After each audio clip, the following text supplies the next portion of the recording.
Anyhow, we'll discuss a little about international relations first. See, around 4 questions have been given in the paper. That is the usual trend. So, you can see here the 9th question. So, recently even Japanese Prime Minister has visited India. Did not she visit or did she visit? She visited. What is her name? So, Sane Takaichi. Sane Takaichi has visited India, and one term kept popping up in the meeting. That is the term Indo-Pacific. So, Indo-Pacific is happening. Indo-Pacific is the theatre of global politics. So, what used to happen is, during 1970s, America used to follow something called Carter Doctrine. They used to follow something called Carter Doctrine, and their politics were excessively revolving around the Middle Eastern region. Now what has happened is, during the Obama era, they have announced a foreign policy called Pivot to Asia. What did they announce? They have announced a policy called as Pivot to Asia. So they are increasingly looking towards Asia. You look at the partnership of America with its democratic friends in Asia, like Australia is its friend, and Japan is its friend, okay, and also countries like South Korea and Japan are its friends. So if you look at all these countries, Taiwan is its friend. So the focus of Indo-Pacific has been on the rise. Why it has been on the rise?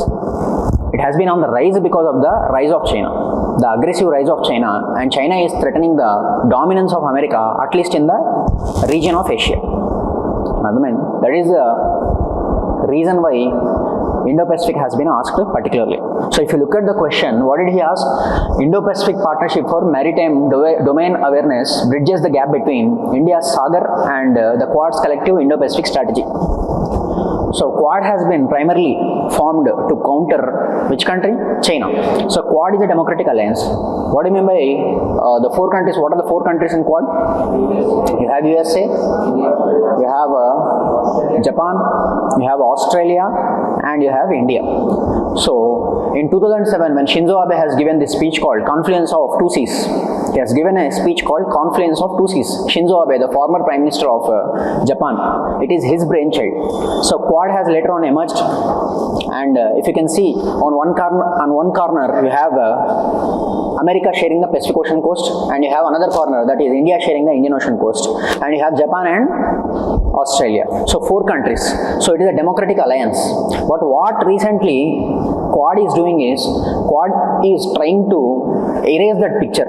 So China has an illusion that China has been increasingly calling Quad as Asian NATO. It is calling and blaming Quad as Cold War mentality. So what Quad is trying to do is, Quad is intelligently trying to erase that image. Quad is saying that, even Mr. Jaishankar has told that we are not against somebody, we are up for some initiative. So what they are intelligently doing is, they are transforming the way they are functioning. For example, they have given aid. For example, during COVID-19 vaccines, they have given vaccines to the countries in the neighborhood, and also they are actively participating in HADR activities, humanitarian assistance and disaster response. So Operation Brahma has been launched, and Quad countries have helped Myanmar during last year when earthquake has struck. So what they are doing is, they are helping other countries also. They are building infrastructure in the region. Okay, they are trying to shed off this image that it is an anti-China blocking. So Quad countries have come together and they have started a security initiative called Indo-Pacific Maritime Domain Awareness. Lot of things happen in the maritime area. So in the oceans form how much? 3/4 of the world, right? Nearly 3/4 or 2/3 of the global area in the world. So oceans are vast. Previously, we never used to have this much of technology that we have today. So people are doing deep ocean mining, people are exploring the oceanic resources, people are increasingly speaking about blue economy and all these kind of things. So what China is doing in the oceans, particularly in Asia, if you look at South China Sea, in Asia what they are doing is, they are building artificial islands, and they are also increasingly there has been increasing usage of dark shipping and also. So do you know what is dark shipping? Dark shipping is something illegitimately the vessels will be keep on traveling across the oceans. For example, if a car has something called GPS, so with GPS you can track the car. Similarly, ships have something called AIS, Automatic Identification System. AIS is a tracking mechanism, so that we can avoid accidents in the oceans. We can know which ship is traveling from one path to another. So what China does is, Chinese ships go into this dark shipping mode, they turn off this AIS mechanism. So what they increasingly wander into the other countries' waters, and they do is unregulated and illegal fishing. They exploit the fisheries resources of other countries, and also countries like Iran, countries like Russia. What they do is, there are so many sanctions upon these countries. They smuggle the oil to other countries through this dark shipping. So taking oil from these countries is prohibited, but they are sending this oil to China and other countries in the name of dark shipping. And also there are some choke points. You have seen what happens when the Strait of Hormuz has been blocked. So these are called sea lanes of communication. So there are important sea lanes of communication like Strait of Malacca and other important straits in the region. So we have to know what is happening in the oceans. That is the ultimate objective of Quad countries, which is the reason why they have started this thing called Indo-Pacific Partnership for Maritime Domain Awareness. So wherever, what kind of ships are traveling in the Pacific Ocean, and also the feasibility to track these ships in the Pacific Ocean, and also any non-state actors. Recently, near the coast of Yemen, some ships have been caught and captured by pirates. Do you know or not know? So these kind of piracy related activities, and also illegal shipping, and also illegal fishing exploitation, and all these kind of things they wanted to track. So China and many other countries are doing these kind of illegitimate activities. That is the reason why IMPDA has been brought into thing. So you have to write, first is maritime domain awareness. What does it mean? So dark shipping, first is dark ships and AIS have been switched off in the region. So for tracking that thing. And second is illegal, unreported and unregulated fishing in territorial waters of other countries. You have to write this thing. And also you have to write smuggling and trafficking. So smuggling and trafficking by non-state actors in the oceanic waters, that you have to write. And also you have to write Sagar. Sagar speaks about what? Free, open and inclusive Indo-Pacific Ocean. So Sagar also speaks about free, open and inclusive Indo-Pacific Ocean, and this initiative is also aligning with the goals of Sagar. Similarly, we have something called as blue economy and exclusive economic zones. So China is what it is doing is, through its distant water fleets, what it is doing is it is increasingly moving out of its domestic waters. So China has become an extra-regional power in the Indian Ocean and Pacific Ocean. So China is moving from its territorial waters into the neighbor country waters. What it is doing is, it is trying to map the resources in that country's waters. For example, where the oil and natural gas resources are there, where there is abundance of fishes and all these things. So it is increasingly mapping these areas. And also what it is doing is, it is surveilling the oceanic data, where the currents are going, and also the salinity in the region, and also depths of the region. So if China is doing all these kind of scientific purposes, the data can be used two purposes. It can be used for civilian purposes, it can be used for naval purposes. So in future, if they wanted to fight any war against India by coming into the Indian Ocean or with respect to other countries, they need to have a better idea about the ocean. Okay, so that is the reason why they are also engaged in espionage, that is spying. So they are collecting data and all these things. So which is the reason why IMPDA has become very, very important in the region. So, and also this Quad is also providing so much of help to the other countries. It is building infrastructure, it is also giving HIDR and all these kind of things. So you have to write these kind of points in the IMPDA, and you have to say that free, open and inclusive Indo-Pacific is the ultimate goal of Sagar, and it is aligning with our Indian governments or Indian countries diplomatic goals in the region. So that thing you have to write. So have you understood? So these countries are increasingly cooperating. They are sharing the data. They are surveilling. Okay. So Japanese ships and Japanese Navy will share the information with India. Indian Navy will share the information. So there is so much of data exchange going on. So they are what they are doing in the Indo-Pacific region for security matters. They are surveilling. They are surveilling the region. Okay. They are ensuring that the region is transparent. There are no non-state actors in the region. There is no illegal fishing, or there is no dark ships, or there are no non-state actors or pirates in the region. Okay, so multiple ships. 95% of the global trade happens through oceanic waters only. So shipping is the cheapest mode of transport. So every country is sending so much of goods and receiving so much of goods. Global trade is, shipping is the backbone of global trade. So they need to have a clear idea what is going on. So it is like they are particularly concerned about the security. So you have to write these kind of points. Have you understood? Understood? That's it. So next question is BRICS. So you can see BRICS acts as a powerful counterweight in global governance, actively amplifying the voice and influence of the global south. Explain the role of BRICS in projecting itself as alternative to other groupings. So you have three set of points you can see here. BRICS acts as a powerful counterweight to global governance. Global governance is dictated by Bretton Woods twins and Western-led institutions. For example, UN is increasingly Western-led institution. There is so much of dominance of USA and European countries. Similarly, you have WTO, World Trade Organization. Similarly, you have IMF and World Bank. These are all Western-dominated institutions that have been established after World War II. There has been increasing control of Western countries over these institutions. So global governance has been dictated by these institutions. Okay, so alternative groupings are popping up. For example, BRICS is one such initiative. SCO is one such initiative. So what countries constitute BRICS? Simply speaking, if we decode the acronym, there are countries like Brazil, Russia, India, China and South Africa.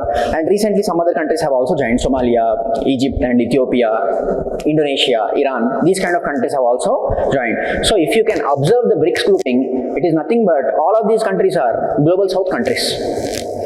Okay, so and these global south countries are recently developing and they are developing very quickly and they are making a name for themselves in the global geopolitics.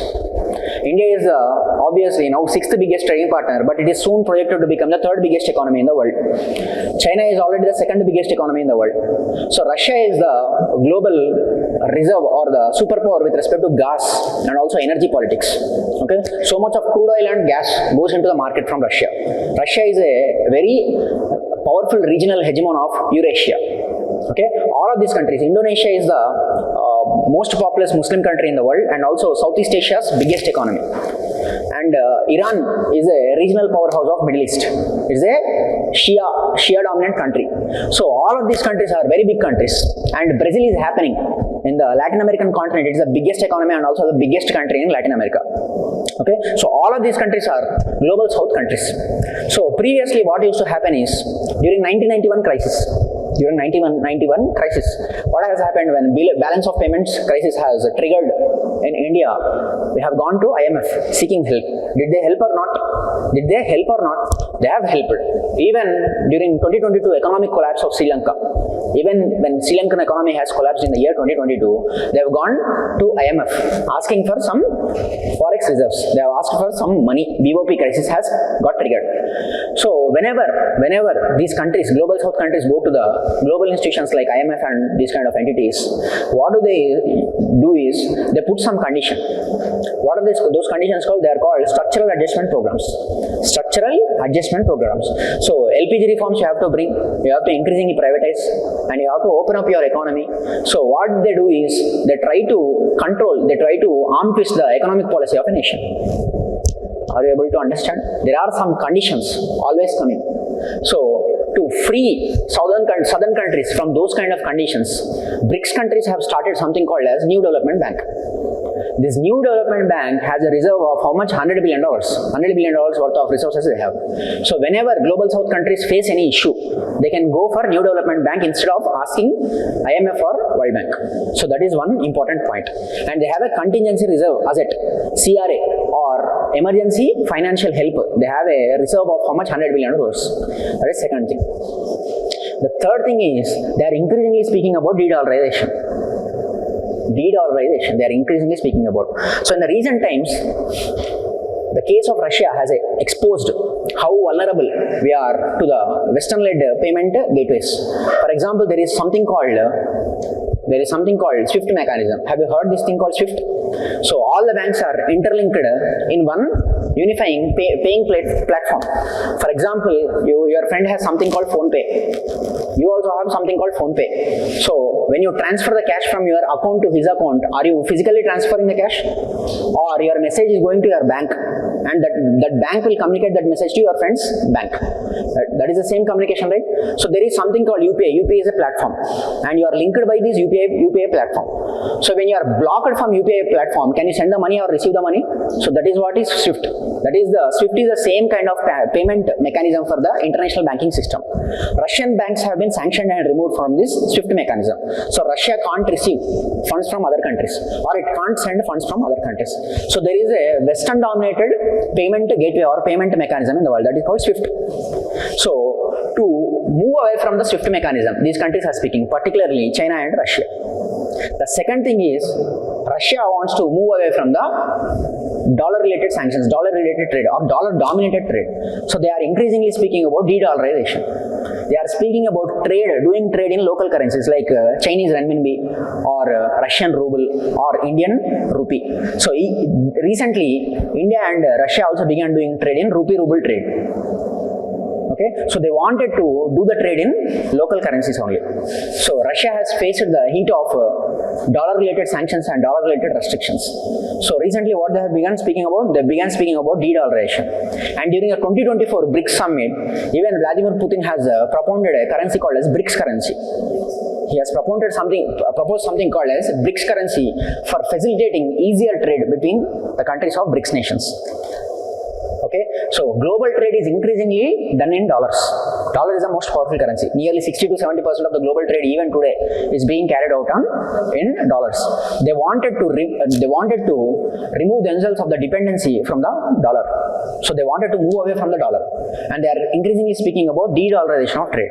So China is increasingly using its own currency, Chinese renminbi. So countries like Brazil and many other countries are using Chinese currency for trade instead of dollar. Okay, so they don't want to become dependent economically on the dollar. Okay, that is one of the another thing. The other important factor is these countries are almost all of these countries are global south countries. So there is an element of south-south cooperation. South-south cooperation with respect to climate change, south-south cooperation with respect to economic governance and also political governance. They are increasingly speaking about reform of WTO, UN and all these things. So they are putting pressure on the Western-led institutions like UN and WTO for bringing changes. So these institutions are, for example, UN is so outdated that it still reflects the 20th century politics. So even there are countries like UK and France, which are smaller countries in comparison to India. Even they are sitting at UNSC. So there has been the domination of the former superpowers even today in UNSC. And UNSC is failing to function according to its merit or capability. So they are increasingly asking for reforms to reform the UNSC according to the changing times. What did UNSC do with respect to Iran war? Or what did it do with respect to Ukraine war? It is unable to do anything. It has become outdated. The other thing is WTO. WTO also has so many issues. It has been formed nearly 30 years back, almost 30 years now. So they are asking so many changes within WTO. There is disparity between developed and developing countries with respect to giving of subsidies and many other things. Okay, so there are many differences between countries with respect to WTO also. They are asking for changes in WTO also. So BRICS countries are also cooperating among themselves with respect to trade matters, with respect to matters of health, climate change and also technology, AI and all these kind of things. They are cooperating with one another. And the other thing is BRICS has recently expanded. It has got included Iran, Indonesia, UAE, countries like Ethiopia, Egypt, these kind of countries have been added. So it has become an increasingly a global south institution in the recent times. It has become a very powerful institution. But you have to write that there are also limitations within BRICS. First thing is India-China rivalry. And also BRICS has solidly failed to do much. It is still in its nascent stage. It has still begun and it is still evolving. It did not do much concrete. So it has become a talk shop. There is not much of a substantive outcome from BRICS. BRICS is definitely an alternative, but it still has much to do. That should be your conclusion. Okay. So the next question is, again, so 10 mark questions we are done with, and again he has asked two 15 mark questions. So question number 19 and question number 20.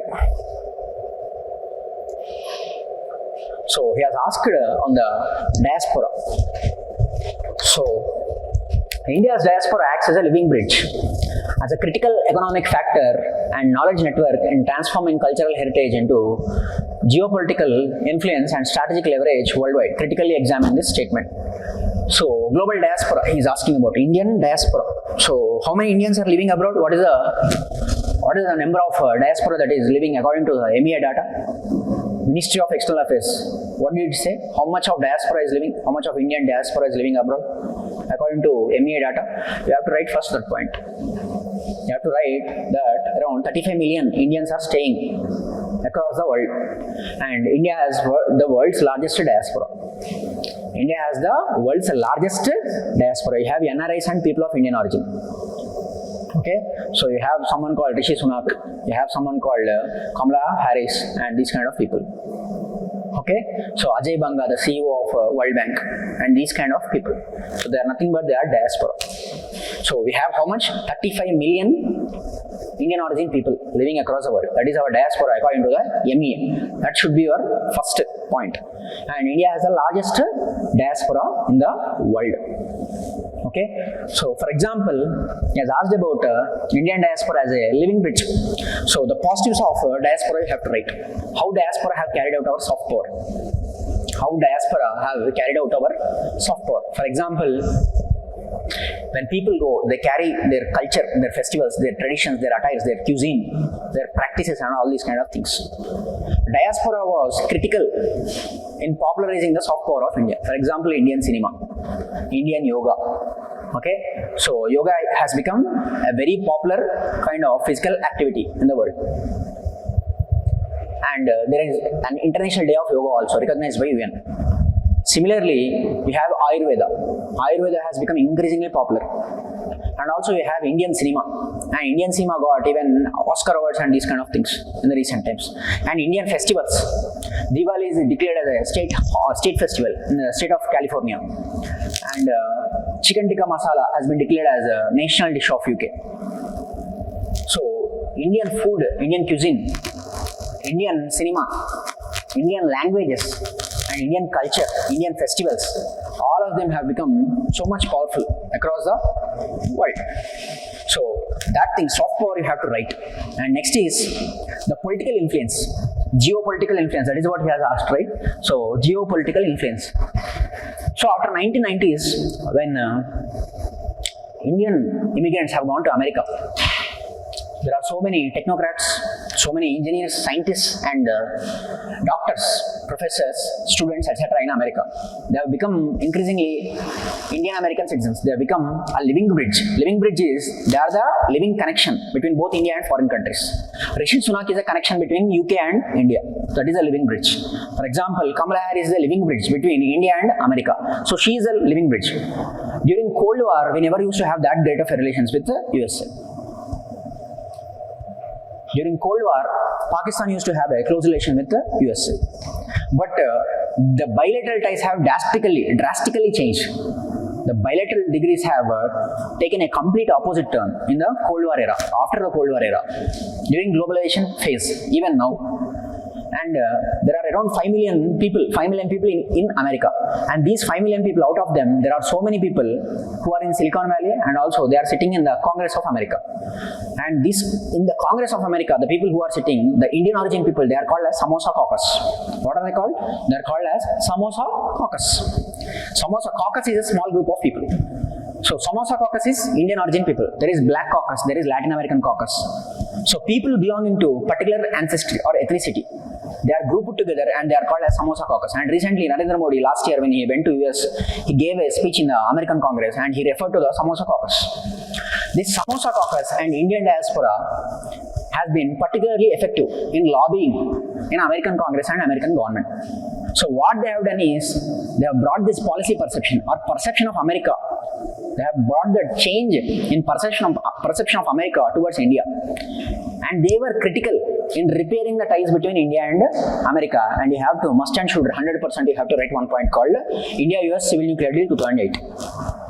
That civil nuclear deal has been the path-breaking thing with respect to America and India ties. Okay, and not only with America and India ties, but also with the Western countries also, the civil nuclear deal has been very important. So our ties got normalized with many other countries. We got entered into multiple groupings, multiple global groupings also we got access to, and we signed civil nuclear deal with multiple other Western countries like France, Japan, etc., etc. Many other countries we have signed civil nuclear deal. Recently we got uranium from Australia also. So there has been an increasing lobbying, and Indian diaspora has been critical with respect to improving the ties between different countries across the world. You have to write. You can write simply the American example. And also, what you can do is, you can also write about the economic contribution of Indian diaspora. We are the world's largest recipients of remittances. How much do we receive? How much do we receive? According to the recent data, it is around $135 billion. But you can blindly remember that India receives over $130 billion worth of remittances every year. That is an average amount of remittances. Last year, according to RBI data and UN data and many other official government data, it is around $135 billion we are receiving. So they contribute a significant amount of our forex reserve. Okay, so economic remittances have been a backbone of economies like Kerala and many other countries. They were dependent upon remittances only. So diaspora is very crucial in the contribution of remittances also. Okay, and also you have to write how this diaspora has been critical with respect to FDI, bringing FDI from different countries, and also how they are critical with respect to philanthropy. They do much of philanthropic activities in the country, and also how they are important in promotion of tourism in the country, and also how they are critical in repairing the ties with other countries and also market access with other countries. Are you able to understand? So these kind of points you have to write with respect to diaspora. Simply speaking, in the Gulf countries itself, we have around 9.7 million Indians in the Gulf countries. In Gulf countries like Dubai and UAE and Saudi Arabia, we are one of the most powerful diaspora. Okay, so Indian Hindu temples are being built in Middle East. Indian Hindu temples. For example, in Johannesburg, they have built the largest temple in the southern hemisphere in Johannesburg. So these kind of things you have to write in diaspora. You have to must and should write the diaspora data. Which countries? Indo-US civil nuclear deal, that has been the pathbreaker.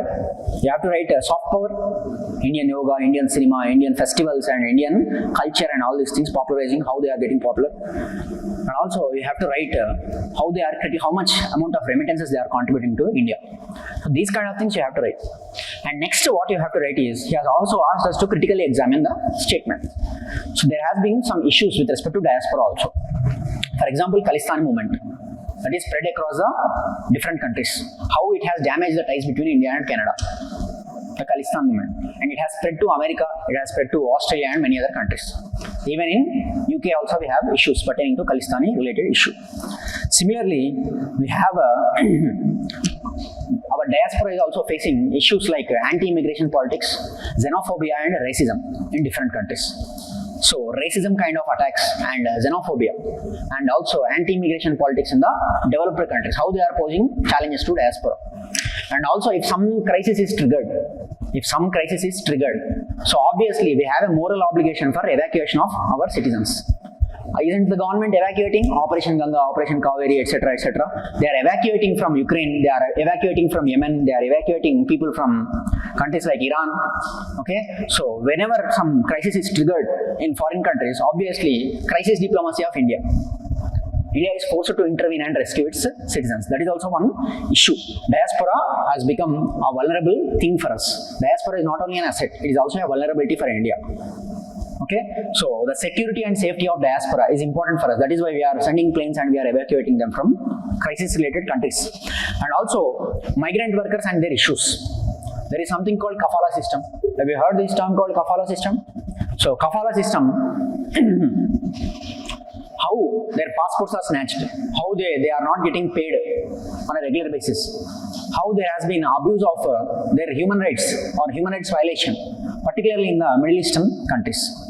So diaspora and trafficking of diaspora and also abuse of diaspora in foreign countries, human rights violation of diaspora, racism pertaining to diaspora, all these kind of things you can write. And recently also in Ireland, it is becoming popular that many Indians have got attacked in Ireland. Okay, so you can write these kind of examples.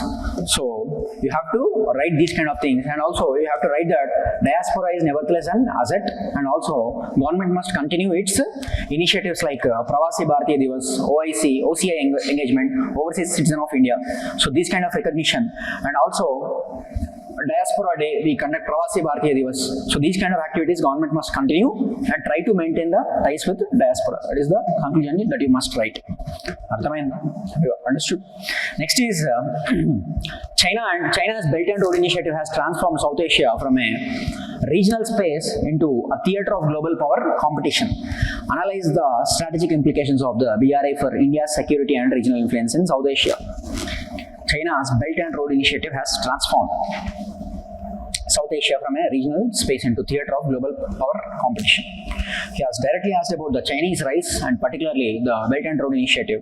So you have to write, China is the world's second biggest economy in the world, $20 trillion worth of economy, and also China has the world's largest forex reserves.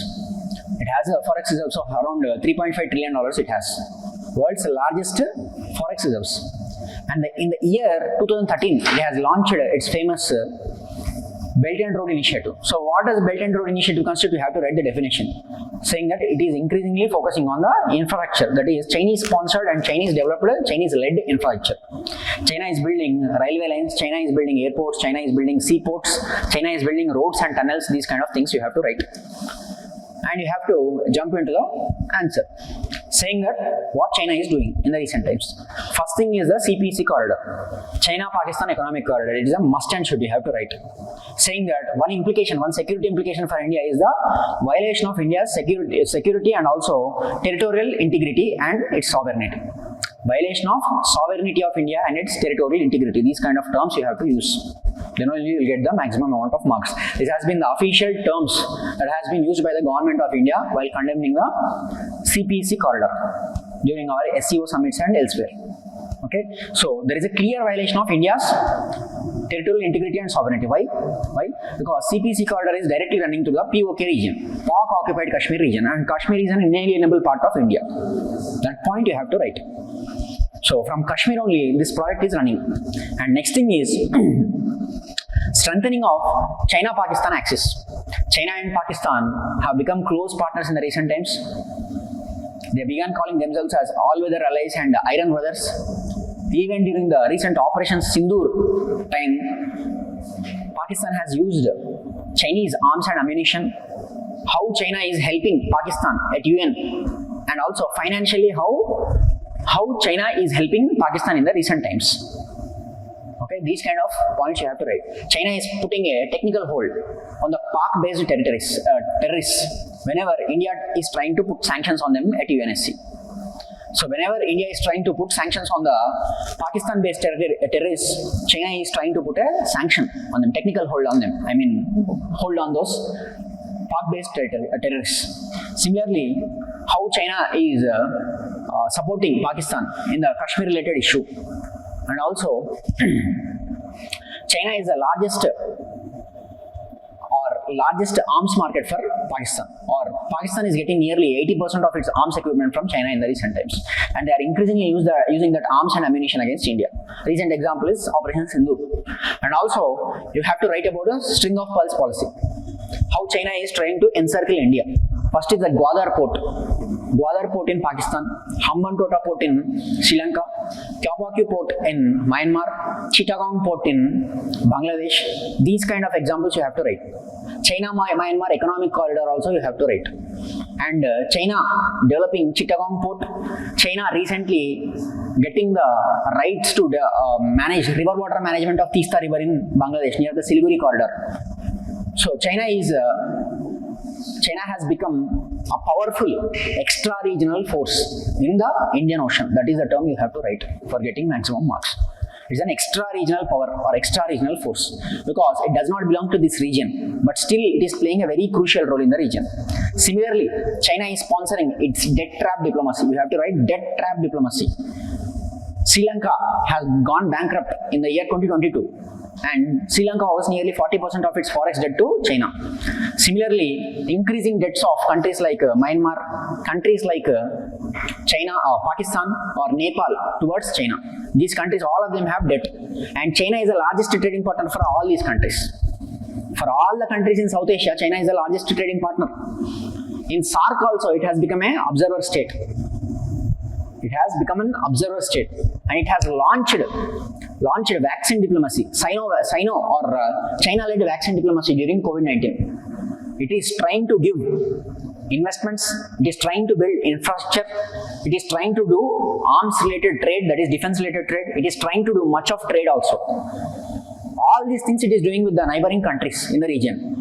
And it has effectively displaced India with respect to these kind of initiatives. It is the largest trading partner, and it is building the largest infrastructure projects in the South Asian region, and it also has become the key partner for these countries in the region.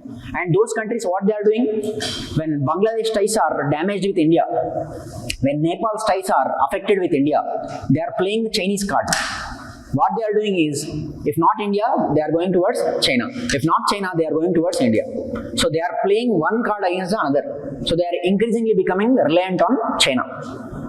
Okay, so these kind of points you have to write in the answer. And also India's maritime security, you have to write India's neighborhood policy, India's Sagar and Mahasagar initiatives, how India is developing, how India is patrolling in the region. So many ships like INS Sunaina and many other ships are patrolling in the Indian Ocean. And also, recently we have gifted some patrol vessels to Seychelles when Mr. Modi has gone to Seychelles. So for patrolling, these countries don't even have surveillance mechanism to surveil their territorial waters. In how India is fighting pirates in the Indian Ocean, and net security provider in the region. India is the key net security provider in the region, and it is playing a efficient role or crucial role in the HADR related initiatives, humanitarian assistance and disaster relief. These kind of initiatives India is playing. But India is facing threat from China. China is an extra-regional power, and China is also doing its surveillance in the Indian Ocean waters. So India has to be careful. That is what you have to write. And similarly, you have to write. We have launched something called Project Mosam. We have launched something called Project Mosam. We are also trying to build infrastructure. India has that economic gap and infrastructural gap with China. Yes, we acknowledge, but still India has some powerful things in its shield. That is, India can develop democratic institutions in these countries. India has that advantage. Okay, so institutional strengthening and democratic credential strengthening, these kind of things India can do, and India can leverage its good image in the neighborhood. China is known for its cunning and debt trap diplomatic kind of things. Many countries got damaged or many countries got affected because of Chinese politics. But India has a good image in the neighborhood. For example, countries like Afghanistan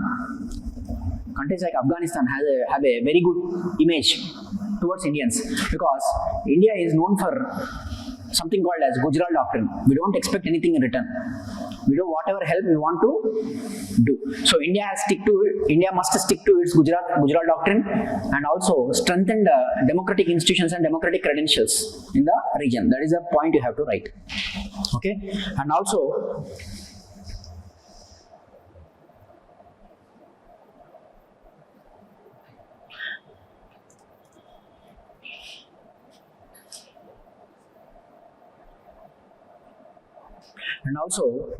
Chinese rise has triggered the regional competition in South Asia and Asia. You have to write, and you have to conclude by saying that China and American politics in the Asian geopolitical theater, and also rise of increasing apprehension of Taiwan and Japan in the region, and AUKUS deals, and also Quad, rise of groupings like Quad, all of them are nothing but the direct effects of rise of China, that is aggressive rise of China. This kind of conclusion you have to write. So he spoke about regional competition, right? So countries like groupings like AUKUS, Quad have come into place, and also Japan has becoming increasingly insecure in the recent times, and also South China Sea related conflict. So these kind of things have posed a security threat to all the countries of Asia. This kind of conclusion you must write. It is not only threat for India but also all the neighboring countries. That is the reason why they are they are aligning or they are forming multiple groups like AUKUS, squad and these kind of groupings. This kind of point you have to write. So that is the thing. Now we will look at paper 1, that is society.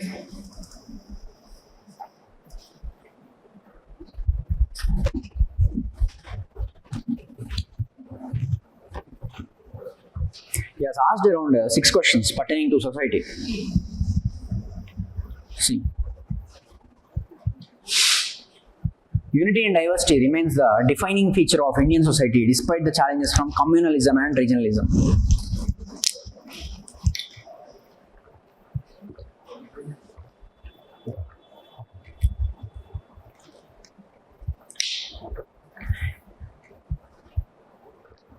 Unity and diversity.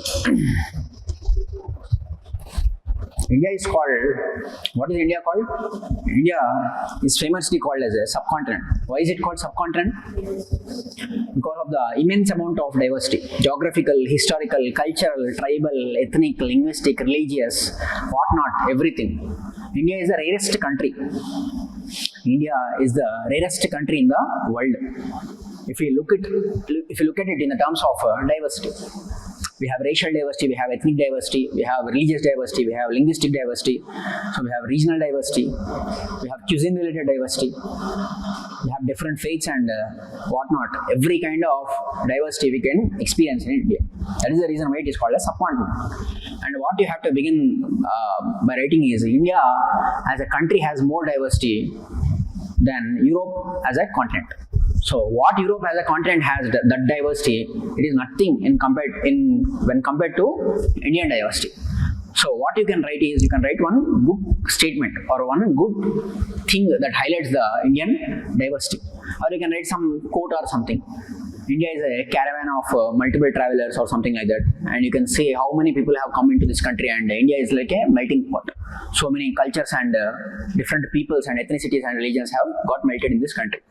So you can start off like that, and you can write some of the examples of unity and diversity. First is religious or civilizational diversity. See, India is the rarest country in the world. India is the rarest country in the world. Why? Because it is a birthplace of multiple religions. Sikhism is born in India. Hinduism is born in India. Okay, Buddhism and Jainism are born in India. So this is the rarest thing. So no other country has this much of distinction. And Christianity has entered India as an outside religion. Islam has entered into India as an outside religion. Parsi has entered into India as an outside religion. And all these religion and its followers are still found in India. There is no persecution or anything. That is civilizational or religious diversity. Why it is called civilizational? Buddhist civilization, Jainist civilization. So those civilizations were born in this country. That is why it is called as civilizational pluralism or civilizational origin. Okay, and religious pluralism. Many people belonging to different faiths, even in the Northeast, they follow something called animism. Even those people are living in India. You can write this point. Next is linguistic diversity in the country. According to 𝐾𝐨𝐰𝐧𝐥𝐸𝐽, there are 22 official languages in the country. 22 official languages in the country. And also, states have that luxury. States have the luxury to have a local language as their official language at the state level. In Punjab it is Punjabi, in Telangana or Andhra it is Telugu, in Tamil Nadu it is Tamil alongside English. Whereas at the union level we have something called as Hindi and English. Look at the diversity. Even though Hindi is the official language at the union level, additionally we have English. Even though both those languages are dominant at the union level, we have at the state level our own respective regional languages. Kannada in Karnataka, Malayalam in Kerala. Okay? So, India has this much of diversity, linguistic diversity. Unlike countries like Sri Lanka, which had a civil war with respect to language related issues, Tamil versus Sinhala, or Indo-Pakistan split of 1971, we are successful in managing our diversity. Linguistic diversity you can write. Next is, you can write the cultural synthesis in the country. Cultural synthesis. And also, you can write Indian culture. Indian culture has assimilation or elements of Islam, and also we have Hindustani music and Indo-Islamic architecture, and also shared cuisines and festivals. What is a biryani? Biryani is nothing but an Islamic cuisine, right? So we have Hindustani classical music. At the same time, we have something called Taj Mahal and Qutub Minar, or Red Fort and all these things. So we have so much of shared cultural diversity in the country, and we have this something called as composite culture. And you can also write secularism. Secularism is also one of the key features. How we are managing our diversity? By being secular. All the religions in the country are equal for the government. Government does not have any proper religion. State does not have any religion. Christmas is a national holiday. Or Guru Nanak's Jayanti is a national holiday. Jain related festival is a national holiday. And also Eid or Ramzan is a national holiday. Sankranti, Makar Sankranti or Dashra is a national holiday. The state does not discriminate between one religion or the another. So how we are managing? State is secular. State has no official religion. Every religion is equal. Sarva Dharma Samabhava. Okay, how country is managing? It is managing by being secular. Next, you can write constitutional accommodation of diversity. We have something called as linguistic rights, instruction of education in mother tongue. So you can also write something called as protection of religious minorities and linguistic minorities in the country. We have fundamental rights, Article 25 to 30. And minorities also have something called as all of us also have religious freedom to follow the religion of our own choice. So Constitution itself is giving you some rights to follow the religion of your choice, to get educated in your mother tongue, and also to speak the language of your own choice or follow the faith of your own choice. These kind of examples you can write with articles. And also you can write 5th schedule and 6th schedule, how they are accommodating the tribal people and their identities. Even from Uniform Civil Code, in multiple states like Assam and elsewhere, tribals have been excluded to protect their identity, what the government is doing. We have something called as Schedule 5 and Schedule 6, exclusively trying to protect the tribal identity. Okay, and you can also write the role of national institutions. National institutions like Supreme Court, Judiciary, Election Commission, Parliament, all these kind of institutions, Indian Army, Defense Forces and all these kind of institutions, what role they are playing in cementing the unity amid this much of diversity. You can write these kind of things. Okay, and also you can write popular culture like Indian cinema, Indian sports, how much role they are playing as a unifying factor. Don't you celebrate when India wins World Cup, or don't you celebrate a good movie in the country? So that is the thing.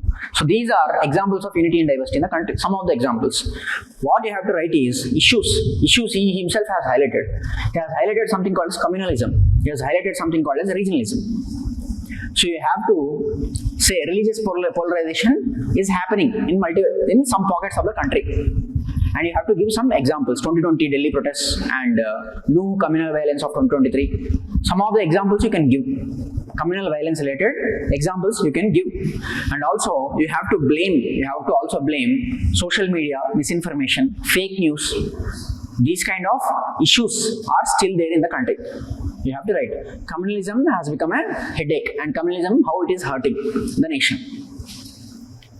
Okay, so communalism related things you have to write. How communalism is damaging the social fabric of the country. How communalism is breaking the social bonds. How communalism is breaking the fraternal feeling towards a fellow Indian. So communalism is nevertheless an issue. You have to write that thing. And next is politicization of religious identities. Us versus them narrative. Politicization of religious identities. And also next you have to write is regionalism and subnationalism. Regional issues like son of soil politics, migrants are not allowed in our territory, or issues like border disputes between two states. For example, Belgaum is a border dispute between Karnataka and Maharashtra. Kaveri water dispute. Kaveri water sharing dispute between which countries, which states? Karnataka and Tamil Nadu. And also you can write regional issues like language related issues, language related tussles, and also attacks on migrants and these kind of things. Okay, in 2008 some attacks have happened in Maharashtra against the Bihari migrants. Okay, so what government is doing to counter these kind of challenges? First, government is increasingly celebrating National Ekta Divas, National Unity Day. It has announced on October 31st the birthday of Sardar Vallabhbhai Patel. It is trying to forge this unity among the people. Now, it has launched something called 𝐃𝐨𝐼𝐧𝐥𝐨𝐚𝐝.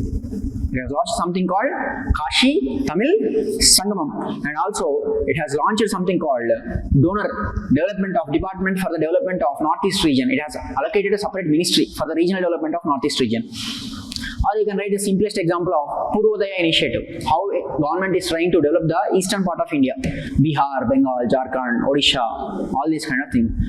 And Purvodaya initiative, best example is Bhogapuram Airport. It has been launched in the eastern part of India, right? So you can write all these kind of examples. Fact checking, PIB has something called fact check unit. So to counter communalism and how government is promoting interreligious and also interracial and also intercultural relationships also. So these kind of things, okay, Supreme Court, how it steps into the protection of rights of these people. Interfaith marriages are also being protected. Aren't they being protected? So interfaith marriages are in the larger interest of the country. They unify the nation. That is what Supreme Court has told. Don't police give the protection to interfaith couples? They give or not you? So these kind of examples you must write. Government is taking multiple initiatives and it must continue to take those initiatives.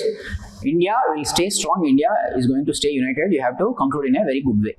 Okay, these kind of challenges have always been there, but government is vigilant about it. And it is the duty of Indians also to stay awake with respect to these kind of issues. Next is, how do you understand disability substantiate the need for inclusive policy framework in India in this regard? Disability he has asked.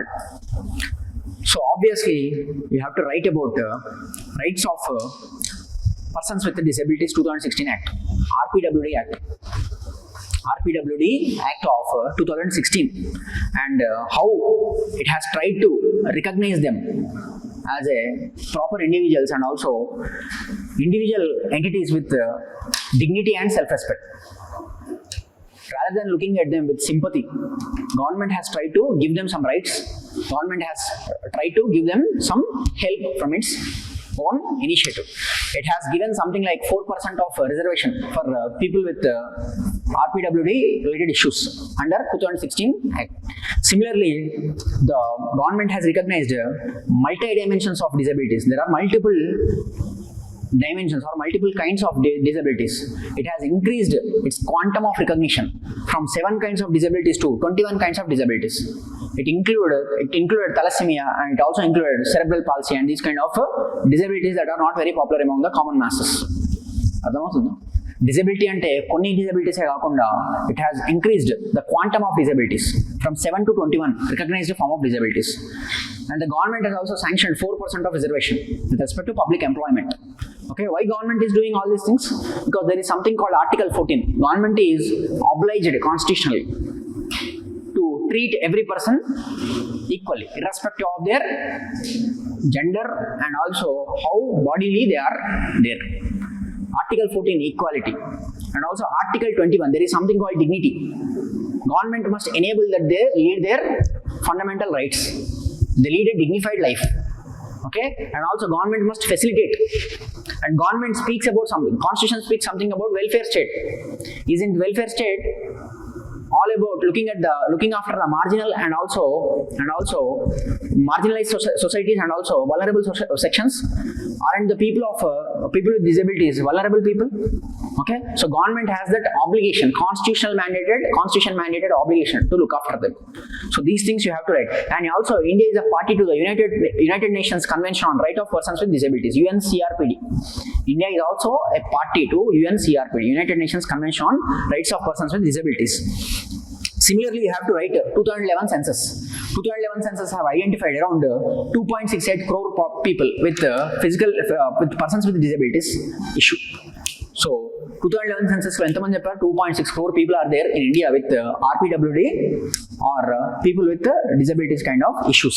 That is 2.2% of the population. This data you have to write. And second thing is, we can't exclude them from education. Education is something that empowers them. So we have to give special facilities. That is the reason why government is trying to include them education-wise. So spread of Indian sign language facilities. If you look at the foreign countries, if you have seen or not, whenever Mr. Trump speaks, the media channel also makes the deaf and dumb kind of sign language they use. Some sign language schools have been there. Even in India, they have started. Or if you look at the instruction manual, there is some Braille language kind of sign language kind of things and all these things.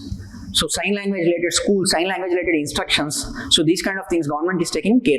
And also assistive technologies for the people who are having this kind of disability kind of issues. Assistive technologies means wheelchairs. And also assistive technologies means people that can improve their vision or they're pertaining to the health and all these kind of devices, or walking sticks. These kind of assistive technologies and devices. Second thing is employment and economic exclusion. There are employee prejudice. Employee prejudice means people would not be willing to take them into the jobs. People will not employ the PWD people. So obviously government must intervene. Under the RPWD Act, there is 4% of reservation for them. And also government has improved their access to public spaces. For example, if you look at the bus stops or railway stations or airports, there are some wheelchairs. And also there are some ramps. Okay? And also there are separate washrooms and restrooms catering to the PWD people.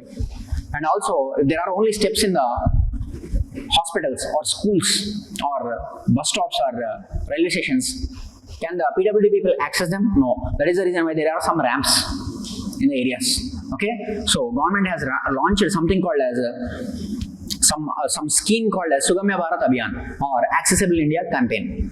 Sugamya Bharat Abhiyan or Accessible India Campaign. These kind of initiatives you have to write. And also, still there are some issues like disability intersects with gender, caste, poverty, age and rural location. Disability, the effects that you face from disability are different. A person born to an affluent family in urban area, his problems are different from a person born in the rural area. Okay, are you understanding? So similarly, a person who is having access to digital technologies and these kind of things, the issues they face is different from a person who is digitally illiterate. So similarly, a person or a woman who is facing disability kind of issues, she might also be facing something called sexual harassment and all these kind of issues. So disability interacts and intersects with gender, caste, poverty, age and rural location, and there is a much more need to do in this regard. That must be your conclusion. And also you have to write that India is a party to the UN CRPD and giving them a dignified life is an obligation or constitutionally mandated thing for the government of India. You have to write some data scheme. RPWD Act is a must, and you have to write the data is 2011 census, how many people are there, and some schemes like Accessible India Campaign and Sugamya Bharat Abhiyan, how India is transforming the built environment for the accessibility of these people, PWD people. Okay. Next is, do you think digital technology promotes social empowerment? Explain the examples. That is the 10th question. Do you think digital technology promotes social empowerment? Explain with examples. For example, financial empowerment, Jam Trinity, Jandan, Aadhaar and mobile. Everything is digital these days. And you also have the bank accounts, Jandan bank accounts. Financial inclusion has happened. And also Jam Trinity and UPI. UPI has changed the digital economy, or it has brought in something called as digital economy, and even street vendors are using them. UPI, how it has transformed the financial interaction of people in India. Financial empowerment has happened. Next is women empowerment. Women empowerment. Some schemes of government, they are being directly credited into the women accounts. The head of the family, the head or elderly female of the family, she is receiving the benefits in the form of DBT, direct benefit transfer. There is something called PM Ujjwala Yojana, LPG cylinder. The cylinder or the LPG gas related subsidy that is being directly credited into your home's elderly female. There is women empowerment because of the technology. And also you can write something called as Me Too movement. Me Too movement also. That is also digital technology. It has highlighted how men in powerful positions in fields like sports, media and education, film industry, etc. How they are sexually abusing or harassing women. Me Too movement is one such example. How it has digitally empowered women. It has encouraged women to come out of the closet and speak for their rights. Similarly, there is something called as HEMA committee report in Kerala. So it has exposed the sexual harassment women face at the professional working spaces. That you can write. So first thing is financial empowerment of people in general, JAM Trinity and UPI payment mechanism. Second thing is women empowerment. Third thing, you can also write about the education revolution, how it has empowered people. So there is something called as PM e-Vidya, online portals, and also Diksha and Swayam, massive online open courses. So these kind of education became very much accessible, online education and all these kind of things. So access to education has improved because of technology. Technology also played a very critical role with respect to access of education. Online education has revolutionized the education industry, and it facilitated the access of education to even marginal class and also vulnerable classes. That is also one example you can write. And also empowerment of farmers. Empowerment of farmers. Farmers are getting increasingly their data from the online platforms. There is something called eNAM, National Agricultural Market, eNAM, Electronic National Agricultural Market. They are knowing in which markets across the country they can find better prices for their products. Similarly, they have something called as PM Kisan. The funds are getting directly credited into their bank accounts, PM Kisan. Similarly, they are receiving guidance and online advisory from multiple government agencies and institutions. Okay, they can just dial some online number or helpline number of the government, and they can receive the information pertaining to their soil, their crops, okay, what kind of crops they can sow, how much fertilizers they can use, everything they are getting in their mobile only. So how it has empowered farmers, you can write. And also how it has revolutionized the governance, RTA Act, right to information. And also you can also write about DigiLocker. So you can put all the certificates in a single platform, right? That is also there. And also how it has CP grams, these kind of things, e-governance, okay, electronic governance, how it has improved. So real-time tracking of governance, online dashboards. So government, for example, Chandrababu Naidu is sitting in his office and he can track what is going on in each individual district. That is real-time tracking. So dashboards are there. So how it has revolutionized the e-governance, you can write. How it has improved transparency, accountability, these kind of things. And digital technology, you can also write. Recent CJP movements and all these kind of things. So people are more rights-oriented and people are more conscious about their things. Fridays for Future, these kind of events. Anti-hijab protests in Iran. So climate change related movements. All the social movements are being built on social media these days. CJP got originated on where? It got originated on Instagram, right? As a normal page. So social movements are being organized on the digital spaces. That is nothing but empowerment. So, but you have to also write some criticism, saying that digital technology is a double-edged sword. Cyber attacks, misinformation, fake news, echo chambers, okay, and also cyber scam centers in Myanmar, how people are being trafficked into those centers, and scams, cyber scams like digital arrests, these kind of things. So how many, India has lost somewhere around 60,000 crores in the last few years, according to the National Crime Records Bureau data and Ministry of Home Affairs related data. You have to give this kind of data. How people are being conned by some digital criminals. People are sitting in some location and they are robbing off their bank accounts and all these things. Particularly the elderly people and also the children and also uneducated. There is a much larger need for the government to improve the digital literacy in the country. That must be your conclusion. So digital issues valla jarige negative things kuda you have to write. So next is question number 18. So 3 questions. And 3 questions are 20 markers. Question number 18. Is caste disappearing in urban India? Illustrate your answer with examples. So, you must never speak about yes or no. So, you must speak about both. You must not speak about yes or no. You must speak about yes and no. Okay, so you have to tell first of all how caste is disappearing in the urban areas. First is migration, industrialization, urbanization, westernization, modernization, modern education, and all these kind of things. What happens when people migrate from their villages to towns and cities? There is lack of social surveillance, first of all. You are not held accountable by any person. There is a guise of anonymity in the urban areas. Without you telling your caste, nobody knows, first of all. Without you telling your name, nobody knows. But in your village, everybody knows what your caste is. That is first thing. Second thing is,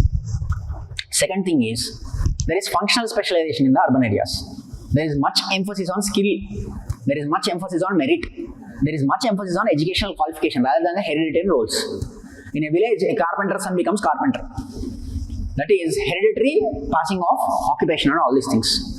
But you have here functional specialization. You are a data scientist specialist, or you are an AI related engineer, or you are some teacher or some doctor. In doctor also you are some ophthalmologist, or you are cardiologist, or some other. So there is some increased element of specialization with your job. So whatever you do, you have something called as functional specialization. You must specialize in the task that you are doing. There is a doctor, there is an engineer, and many other people. So that is one element. Next thing you have to write is, there is an increased sense of modernization in the society. How digitization has changed the things, and how it has contributed for the impersonal relations. Impersonal relations. What do you mean by impersonal relations? Impersonal relations is nothing personal with respect to the person you are interacting with. Your watchman, your security guard, your cab driver, your doctor, your teacher. Okay, you don't have any personal relations with them. You have some task related thing. You interact with the person pertaining to the task only. If you go to the hospital, there is nothing called personal relation with your doctor. What you speak? You speak about your health, you get your documents, and you come out. You go to your apartment, you interact with your watchman pertaining to your security, that's all. There is no personal relations in the urban areas. That is the thing. And you have to also speak about modern education and also modernization. The westernization. Modernization has led to increase in secular values. You are not very much attached to your religion, or not very much attached to your caste and all these things. You become more and more secular rather than communal, or increasingly religious. That is one thing. Second thing is percolation of Western values owing to modern education. Okay, percolation of Western values is individualism, liberty, and also equality. So these kind of elements that you get to see in the urban centers. And also ritual decline. There is nothing called purity and pollution in the urban centers. You interact with multiple people. You use the open social spaces like public parks. You use the same roads. Okay, you stay in the same apartment. Okay, you interact with multiple people in your offices, restaurants, and etc. Rather than the strict separation of the people that we observe in the rural areas. For example, there is commensal restrictions. Commensal restrictions is you are not permitted to dine with the person of that caste. You are not permitted to touch or interact or talk with the person of that caste. So the social interaction or the commensal activities like dining together, sitting together, these kind of things you don't see in the urban areas. So there is this dilution of purity and pollution principle. The other thing is, you have to write, there has been a rise a little bit, at least a little bit rise of intercaste marriage in the urban areas. And also, you can write about the breakdown of the judge money system. What do you mean by judge money system? Judge money system is, in villages, the upper caste and lower caste share some relation. They have some functions to do. For example, service-based economy it is. So a priest does the puja and all these kind of things. Carpenter does the carpenter kind of thing. So whenever you are building your house, you have to seek to that person. And what does the upper caste person does? The upper caste person gives not in cash but in kind, food grains or some other commodities to the person who is giving that service. Every person has some allocated caste based service. A barber has his own service to provide. A washing man has his own thing to do. Okay, a blacksmith or a potter has his own job to do. That is not the case. You don't see that. That is why I've told about functional specialization. You can also write a little bit about Ambedkar, saying that Ambedkar, when Gandhi spoke about the Ram Rajya and he began glorifying the village life and all these things, Ambedkar harshly criticized Gandhi, saying that villages are dense of ignorance. What are villages? Villages are dense of ignorance. They are sinks of localism. They are consumed by casteism and communalism. And he called for increased urbanization and intercaste marriages. Urbanization of the education. Urbanization of the people can think rather than being like the conservative people that they are in the villages. So you can write a little bit of Ambedkar also. Ambedkar even supported urbanization. And also you have to write how caste has adopted and become less visible but acquired new forms. Simple example I will give you. So in Seattle city in America, they have acknowledged there is caste discrimination, and caste discrimination is a crime in the Seattle city of America. A law has been passed in California state banning caste discrimination. Only when discrimination is there, only when people highlight the problem, then only they can see that, right? Not only in India, I'm speaking about America. In America, caste issue has become acknowledgeable issue that you have to write with examples. The second thing is the presence of matrimonial sites and caste endogamy. You have Kamma matrimony, Brahmin matrimony, Kapu matrimony, all these kind of matrimony pertaining to your specific caste.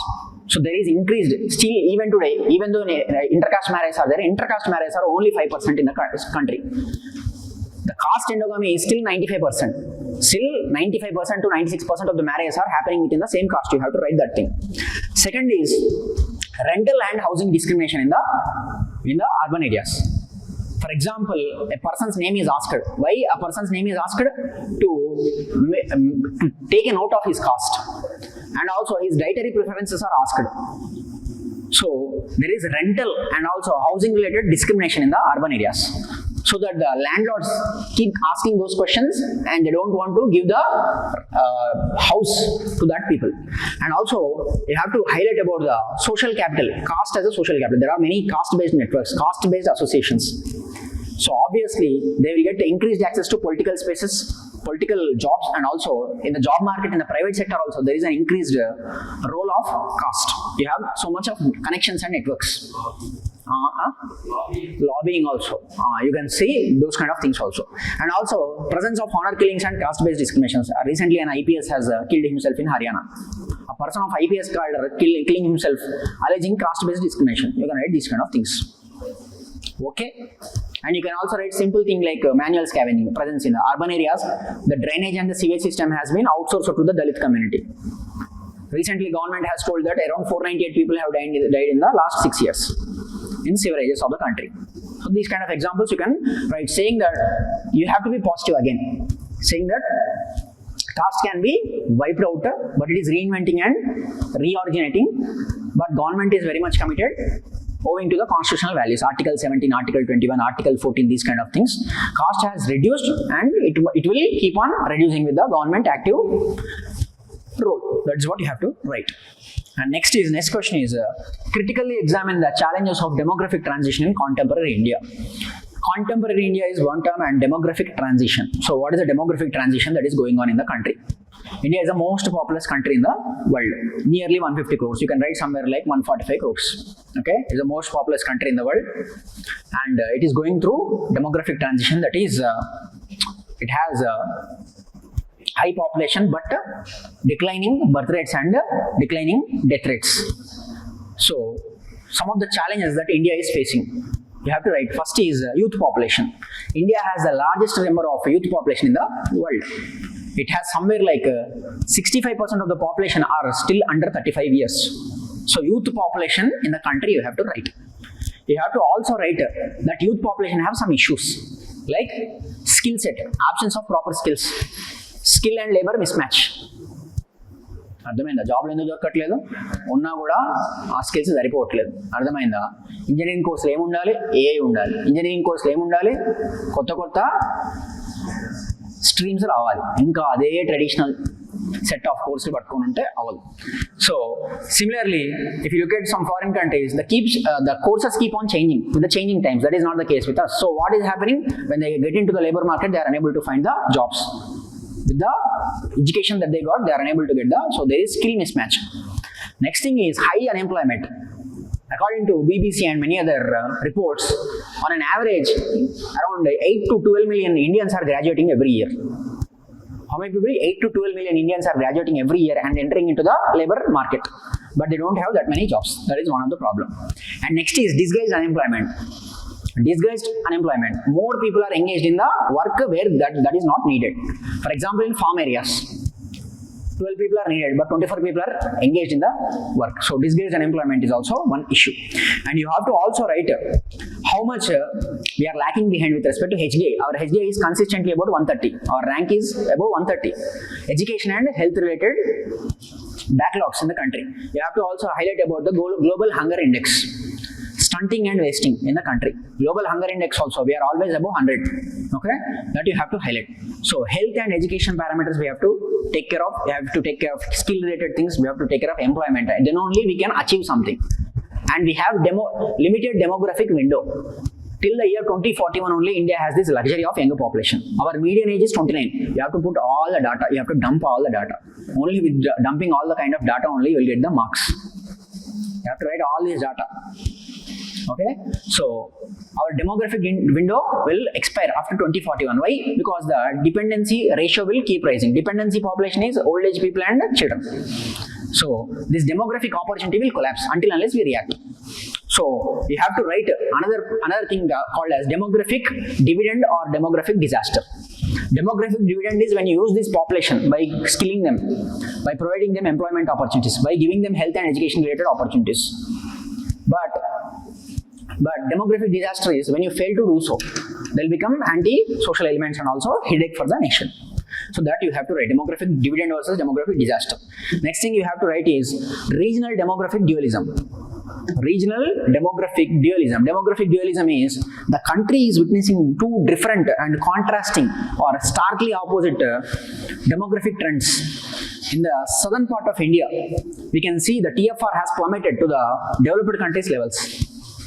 TFR is 1.3 in Kerala, 1.4 or 1.5 in Telangana and Andhra, and around 1.5 or 1.4 in Karnataka and Tamil Nadu. So most of these states have this TFR far below the replacement rate. But if you look at Bihar, it is 2.9, UP it is 2.7. So BMARU states you have to highlight, Rajasthan, Madhya Pradesh. On one region, the population is exploding. On another region, the population is imploding. So there is a bulge and also collapse. So that is one major issue. What kind of implications are we getting because of this demographic duality? We are getting implications like first is finance commission and transfer of funds. South Indian countries, South Indian states are asking for more and more funds. But when government is allocating the funds, finance commission is allocating the funds, it is tying it to population. Second thing is delimitation issue. Delimitation bill has been stalled in the parliament. Why it has stalled? Why is there a need to increase? Because the population has kept on increasing in the North Indian states, but it has collapsed in the South Indian states. So delimitation is another test. And also migration from the north to south, that is also one of the bigger issue. So interaction and also interaction related challenges. When migrants are coming here, obviously regional challenges, competition for resources, language related issues, these kind of things are happening. Next you have to write rapid population aging. Kerala is already the fastest aging state in the country. Nearly 20% of Keralites are above 60 years or above. So country is quickly aging, particularly in the South Indian states. So the country faces a challenge of becoming an aged society even before it becomes rich. Aging before becoming developed or becoming rich. If you look at America, if you look at Germany, all these kinds of developed countries, they became rich and they aged. But in India, India is becoming aged and then it is getting trapped in the middle income trap.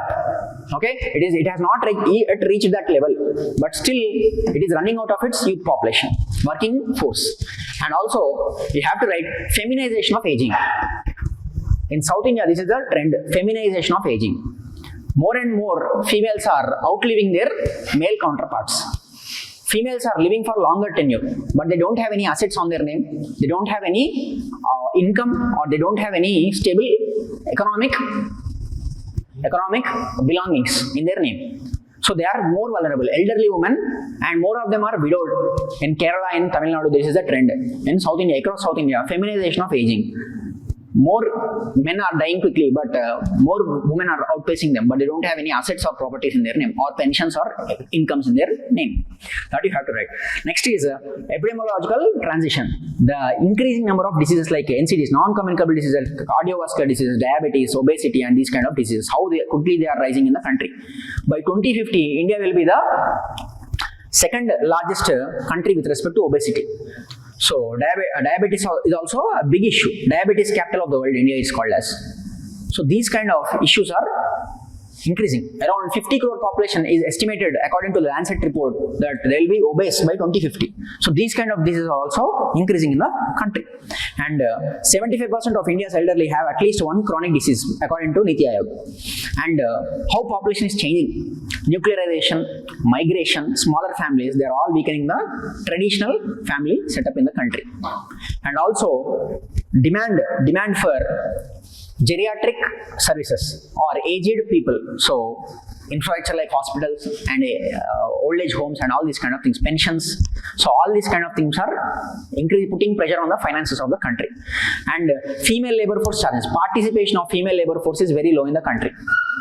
For males it is 77%, for females it is 35% in the country. There is something called gender dividend. When also females also enter the market, they also work and pay the taxes. Then only country can move with the double speed. That is not happening in the country. So what is happening? In comparison to the developed countries, in comparison to the many countries, Indian females are not entering into the labor market. Why they are not entering? That is the thing. It is paltry 35%. And even if they are entering in the labor market, much of those women are engaged in Tamil Nadu rather than in India or North India. So gender dividend, if more women enter into the labor market, if more women do jobs, they will contribute more to the GDP. The economic growth will increase further, or the speed will increase. These things you have to write. So, gender, demographic transition in contemporary India and its challenges. All challenges you have to write. Old age population, demographic disaster and dividend, youth population and issues. You have to write north-south divide, regional dualism. All of these things you have to cover with the data. And government gives repeatedly all these kind of data. Okay, you have to make note of them. Next is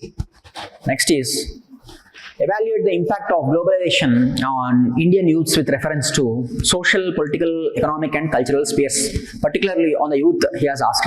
You have to write simply the definition of globalization, how integration is happening, how countries have opened to one another, how the world has become one village or shrinking space. Okay, you have to write a common definition. And then you can start by citing one simple fact, that is India has the world's largest youth. Around 65% of the population are under 35. You can use this kind of data anywhere and elsewhere. Next, you have to write social implications of globalization. You have to write. So these people are increasingly modernized. They are tech savvy. Okay, they know they are technologically very, very adept and all these kind of things you have to write. And you have to also write westernization phenomena. Westernization is increasingly conscious of global brands. They are increasingly conscious of Western, they are exposed to Western values. That is the reason why you can see interracial, intercaste, interreligious, intercultural marriages. There has been an increase of these kind of marriages and relations. And also phenomena of dating. And also marriage and career becoming increasingly private thing. So people are making individual decisions regarding those matters. You have to write those kind of things. Career kind of goals or career kind of choices or marriage kind of choices. And nuclear families, the rise of nuclear families, that is also one of the social implications of globalization. And also you have to write delayed families, IVF technologies, and DINKs, dual income no kids phenomena, and also live-in relations. Okay, you have to highlight all these kind of things. And also feminism and also gender equality. These kind of things you have to write. And also you have to write digital socialization, how people are connected across the social spaces on the digital platforms. So revolutions, most of the Gen Z revolutions in Nepal, they have appeared on online platforms itself. Most of the digital revolutions are happening on the online platforms like Fridays for Future, Greta Thunberg's, and also anti-hijab protests in Iran. So Me Too movements, everything is going digital. So you have to write this kind of thing. And also caste erosion and reinvention. You can write this element also in social sphere. There is erosion as well as reinvention of caste. You have to write that thing also. Okay, so these kind of things you have to highlight in the social globalization, how globalization has changed the society. Next thing is economic globalization, new economic opportunities, how people got access to new economic opportunities, how youth are integrated with the global markets in cities like Gurgaon, Bengaluru or Hyderabad and elsewhere. They are working for MNCs, IT and IT related jobs.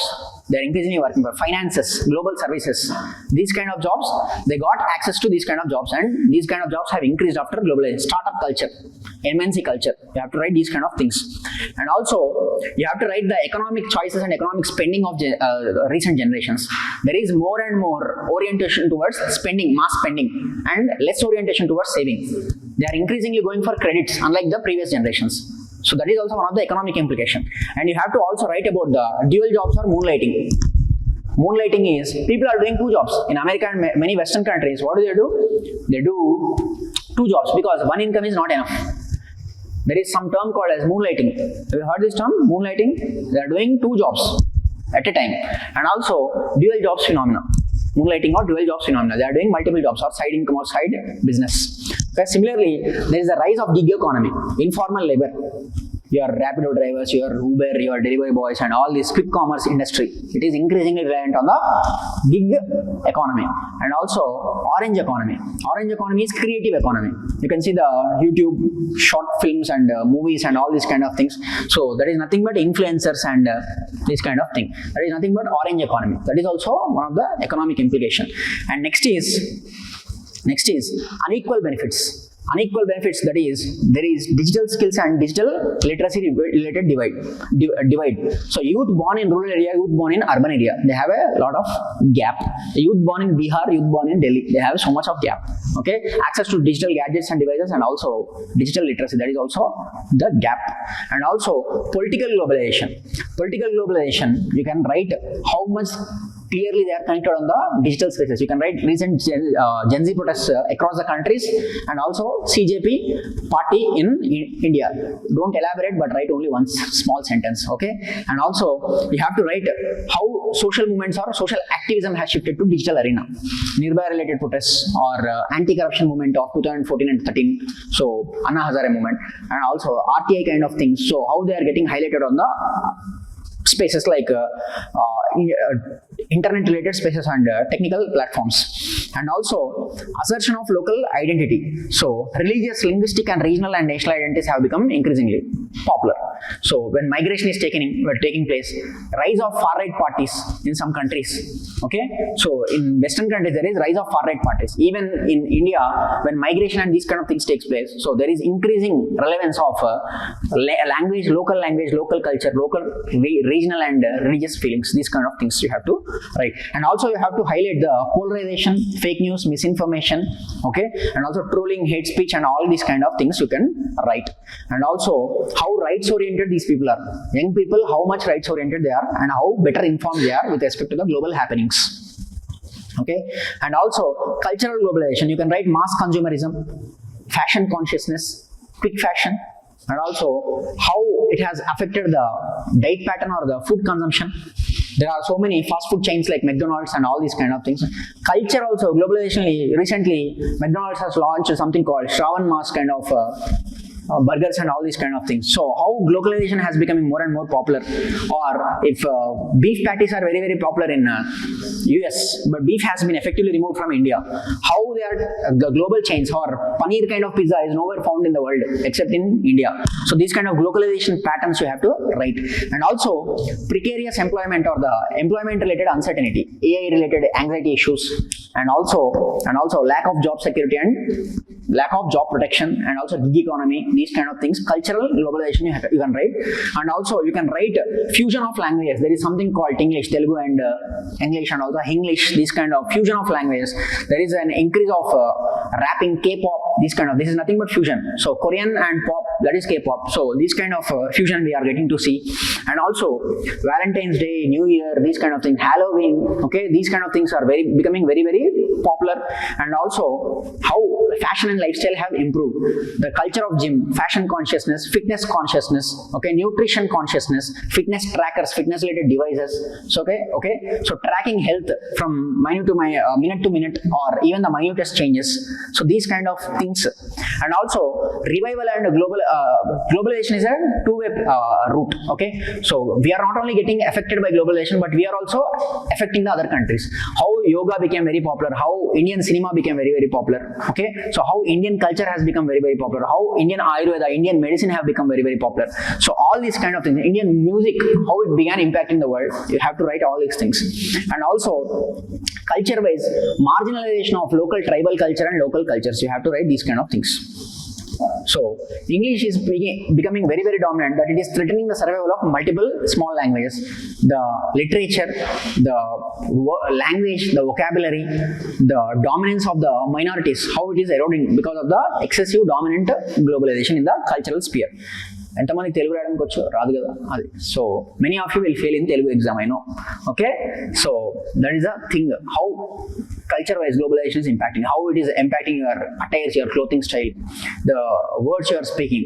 So 2 words you speak Telugu and immediately you switch to English. So that kind of thing. And also your thinking process, your food, so how much processed food we are eating. So all these kind of examples, how your values, your orientation, or your disconnectedness in comparison to your previous generations. So all these kind of things you have to write in the globalization. I hope you have understood. So we are done with IR and we have done with the society. Try to include maximum amount of government data, government schemes, relevant examples. So that then only you will get more and more marks. Okay. So and also focus on multiple diversified dimensions also.